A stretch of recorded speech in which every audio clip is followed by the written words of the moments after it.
중학교 때 나도 지금 생각해보면 중학교 때 사춘기를 겪은 것 같아요.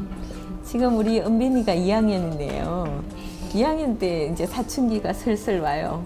그러니까 어떤 증세가 있냐면 이제 사춘기가 오면 부모님 말에 괜히 반항하고 싶어지고 또 부모님이 하시는 말이 좀 틀린 것 같고 이런 비판의식이 막 좀 생겨요. 그게 이제 사춘기 시작인 것 같은데, 그리고 외모에 대한 관심도 많이 있고. 나는 중학교 때 생각해보면 조금 통상적인 얘기이긴 하지만 책 읽는 거에 좀 관심을 많이 가졌던 것 같아요. 중학교 때 굉장히 책을 많이 읽었었던 것 같고 호기심이 많았어요. 호기심이, 그러니까 과학자가 되고 싶었겠죠. 호기심이 많아서 뭘 뒤지고 뭐 좀 파서 보고 뭐 하는 거에 대한 그 강한 호기심이 많았어요. 그래서 이제 과학에 대해서, 그리고 자연의 이치 뭐 이런 거에 대해서 굉장히 철학적 고민을 좀 했었던 것 같아요. 뉴턴은 떨어지는 사과를 보고 만유인력의 법칙을 발견했다고 하지만 나는 왜 사람은 살까, 왜 살까, 왜 죽을까 뭐 이런 고민도 많이 했었던 것 같고, 그래서 책도 많이 읽었었고, 그리고 3년 내내 이제 학급에 우리 실장이라고 하죠. 네, 실장을 했었어요. 그래서 이제 그 친구들하고 굉장히 좀 활발하게 지낸 것 같고, 그리고 이제 실장을 해서 친구들이 또래지만 약간 언니 같은 그런 느낌을 가졌던 것 같아요. 중학교 때 또 키도 컸고 해서 거의 중학교 때 다 큰 키거든요.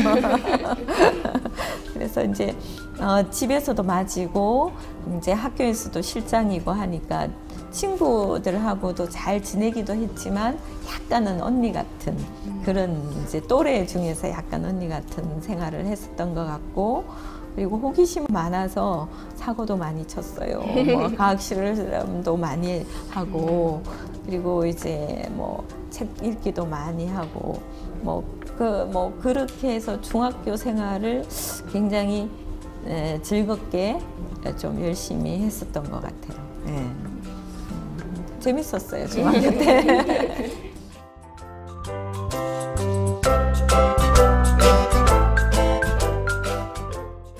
여러분들은 가족 하면 뭐가 생각나요?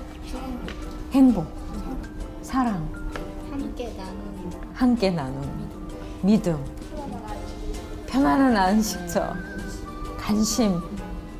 이걸 다 합치면 될 것 같은데요.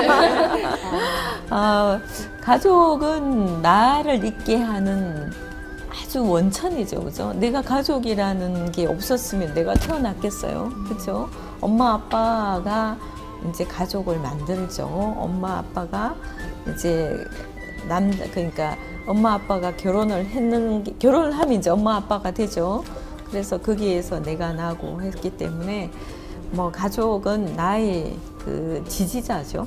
가장 작은 단위에서 나를 강력하게 지지하는 존재이고, 근데 내가 가족으로부터 혜택만 받는 건 아니죠. 나도 가족을 보호하기 위해서 어릴 때는 보호를 받았는 것 같고, 보호를 받은 것 같고, 지금은 이제 성인이고 나도 아이들을 이제 낳고 키웠으니까 이제 보호를 해줘야 되겠죠. 보호를 해주고, 그 다음에 가족에 대해서는 의무도 있죠. 보호와 의무가 있는 것 같고, 그 다음에 보호와 의무만 있으면 가족이 얼마나 힘들겠어요. 그 모든 것이 사실은 가족이 기쁨을 주는 거죠. 아이들로부터도 기쁨을 받고, 그래서 우리 사회를 유지하는 아주 작고 소중한 하나의 공동체라고 생각해요. 우리 사회의 가장 기본 단위인 하나의 공동체. 그러니까 가족이 만들어져서 큰 사회를 이루죠. 우리도 아파트 같으면 그 아파트 가구 하나하나가 만들어져서 아파트 동을 만들고 그 동이 만들어져서 마을을 이루고 마을이 이제 구가 되고 시가 되고 그렇잖아요. 그래서 그 사회를 구성하는 가장 소중하고 작은 공동체고 나의 안식처고 믿음의 대상이고 사랑과 행복과 기쁨을 주는 곳이기도 하죠. 여러분들한테 내가 가족 어때요? 하니까 얼굴 표정이 확 밝아졌어요. 그래서 여러분들은 기본적으로 행복한 우리 소녀들인 것 같아. 네. 네.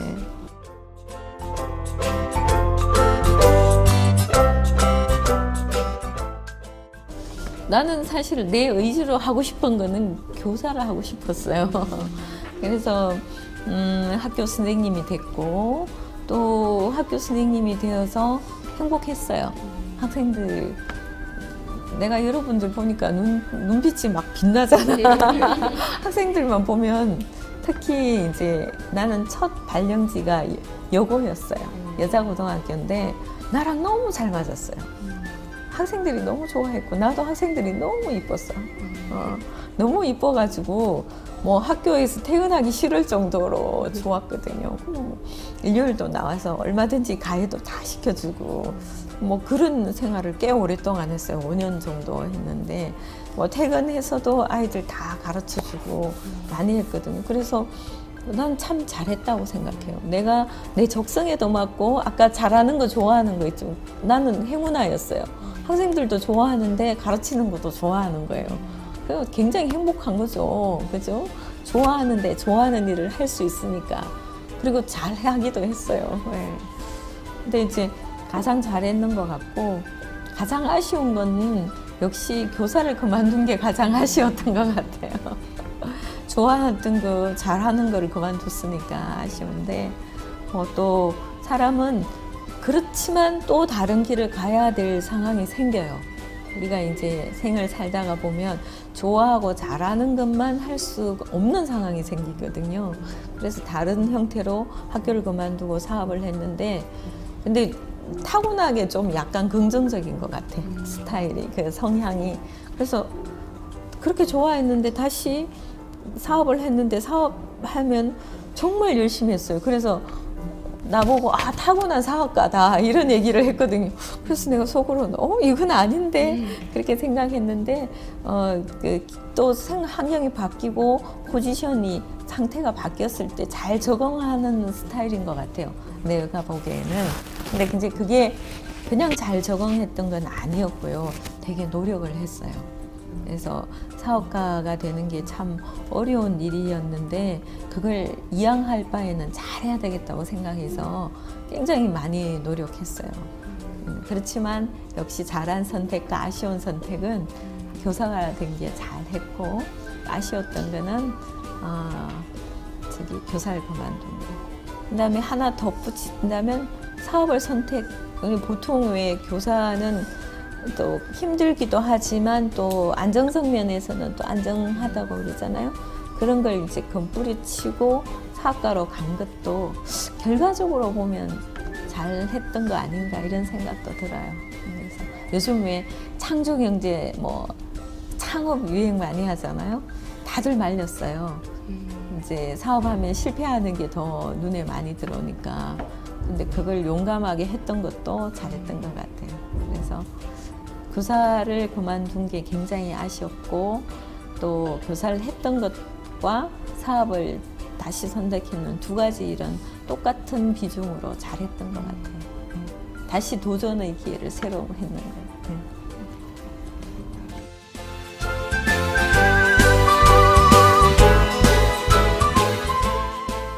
사실은 이제 앞으로 이 직업은 더욱더 전문화될 것 같아요. 그래서 우리가 여학생들도 이제 굉장히 학교 다니면서 열심히 공부하잖아요. 그리고 이제 결혼도 하고 그다음에 또 일도 하고 해야 돼서 이래 어린 나이지만 여러분들이 생각해 보니까 좀 엄마들을 보면 쉽지 않은 것 같죠. 그리고 또 여기 친구들 중에 엄마가 일하시는 분들도 있을 텐데 엄마가 일하기 때문에 내가 늘 항상 마음이 좀 허전하고 엄마에 대한 아쉬움과 그리움, 또 약간의 불만 이런 게 있을 수 있잖아요. 근데 또 조금 더 시간이 지나면 엄마를 또 이해하게 돼요. 우리 아이들도 그랬어요. 초등학교 때까지는 엄마가 늘 그리워했었어요. 그래서 늘 그 부분에 대해서 뭐랄까 안타까운 그런 게 있었는데, 또 그 시기가 지나고 이제는 다 대학생들이거든요. 그러니까 이제는 이제 대화가 잘 되는 편이에요. 그래서 그 여성도 우리가 굉장히 그 대한민국의 반은 남성이고 대한민국의 반은 여성이잖아요. 근데 우리나라는 여성이라고 해서 이제 교육을 덜 시키지 않아요. 똑같이 시켜요. 오히려 더 많이 시키는 경향도 있거든요. 이제 왜냐하면 그 개인의 어떤 그에 따라서.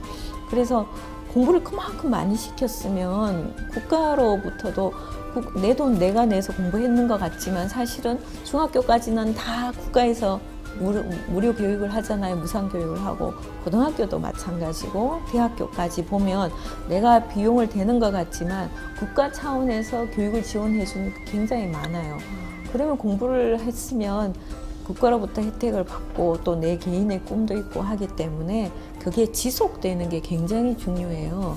그래서 우리 여성가족부에서 일과 가정을 어떻게 하면 다 같이 균형 있게 양립해서 할 수 있을까. 그래서 이제 많은 제도도 이제 그 지원도 해주고 하는데, 그래서 좀 더 많은 여성들이 전문인이 되고, 또 전문인이 아니더라도 제너럴리스트, 우리가 일반적 입장에서도 또 이제 사회 구성원으로 할 수 있는 게 굉장히 많아요. 근데 특정한 능력을 가져서 하면은 또 경쟁력이 있기 때문에 조금 더 전문성이 있어서 오래 일을 할 수가 있겠죠.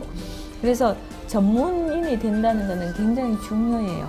특정한 능력이 그렇게 다른 사람보다 경쟁력이 있다는 거죠. 그리고 이제 전문가라고 해도 이 일만을 위해서 평생을 산다고 하면은 어떻게 보면 굉장히 좀 슬프지 않아요? 그래서 결혼하고 가족을 이루어서 또 나와 닮은 이세를 놓고 또 그 친구들을 잘 키우는 것도 굉장히 우리 사회를 건강하게 유지하는데 굉장히 중요해요. 그래서 어릴 때부터 전문가가 되겠다 생각하고 또 가족을 이루겠다는 생각도 함께 해주는 게 굉장히 중요해요. 그래서 너무 한쪽만 외골로 가면은 안 되죠. 그래서 균형 있게 사는 게 굉장히 중요하고, 조금 힘은 들었어요. 아기를 키우고, 그 다음에 또 애가 울고 이럴 때 한쪽 팔에 끼고 뭐 밥도 하고 이렇게 했었는데, 뭐 요즘은 이제 많이들 이제 가사에 관심도 가지고 도와주고 그러잖아요. 그래서 이제 여러분 세대는 조금 더 그런 게 좀 좋은 환경에서 일을 오래 할 수 있도록, 또 일을 하는 거는 경제적인 도움도 주지만 사실은 우리가 일을 통해서 자신이 존재하고 성취감을 느낄 수가 있어요. 그래서 이제 그런 성취감이 충만해야지 우리 생활이 행복한 부분이기도, 힘도 들지만 그 성취감으로 해서 또 기쁨이 되기도 하거든요. 그리고 또 일을 함으로 해서 또 많은 사람을 도와줄 수 있는 기회도 또 많이 더 늘어나고 그래요.